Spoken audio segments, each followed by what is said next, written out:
প্রথম প্রথম সব মেয়েরাই বলে আমার টাকার প্রয়োজন নাই, আমার তোমাকে প্রয়োজন, আমি টাকাকে ভালোবাসি না, আমি তোমাকে ভালোবাসি।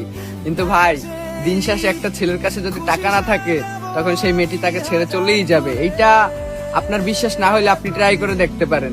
প্রথম প্রথম এই কথাগুলো সবাই বলে ভালোবাসার প্রথমে, যে টাকা না হলেও চলবে, আমার টাকার প্রয়োজন নাই, আমার টাকা আছে। কিন্তু একটা সময় আসবে আপনার জীবনে যখন দেখবেন টাকার জন্য আপনার প্রিয় মানুষ তো যাইবেই, পরে আত্মীয় স্বজন যারা আছে তারাও আপনাকে ছেড়ে দিবে। তো টাকা ছাড়া এই দুনিয়ায় কিছুই হয় না। যারা বলে যে টাকা ছাড়া আপনাকে ভালোবাসে, এমন একটা পর্যায়ে আপনি জীবনে যাবেন যখন দেখবেন টাকার জন্যই তারা আপনাকে তাদের পাশ থেকে সরিয়ে দিয়েছে, টাকার জন্যই আপনাকে ব্যবহার করেছে তারা। স্বার্থ ছাড়া এই দুনিয়ায় কিছুই হয় না। আপনি যদি মনে করেন আপনার প্রিয় মানুষ আপনাকে টাকা ছাড়া ভালোবাসে, তাহলে আপনি অবশ্যই ভুল ভাবতেছেন।